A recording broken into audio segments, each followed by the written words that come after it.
دو نوع انسان هایی هستند که نسبت مردها ضعیفتر هستند.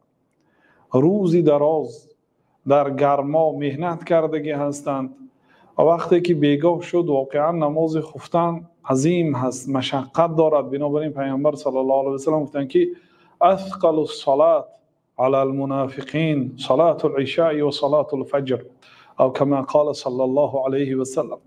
وزنین ترین نماز برای منافق ها نماز خفتن و نماز بامداد گفتن. نماز خفتن بسیار نمازی وزنین است، برای آنکه آخری نماز هست. روزی دراز انسان مهنت کردگی است، خواب او را غلبه می کند، بنابراین اجرش هم عظیم است. در دیگر حدیث گفتند که اگر آن اجر و آن فایده‌ای که نماز خفتن دارد میدانستند لشهید العشاء، آنها به نماز خفتن شاهد می شدند. و اگر قدری نماز خفتن را میدانستند آنها به نماز یعنی چارپا باشدند، یعنی خزیده باشد هم می آمدند.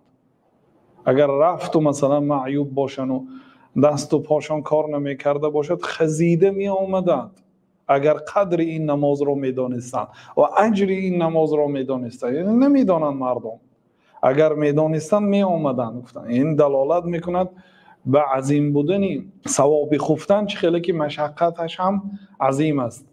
و پیامبر صلی الله علیه و سلم به حضرت عایشه مادر مومنین ها گفتند که ثوابک علی قدر نسبک، اجر و ثوابت به قدر مشقتت.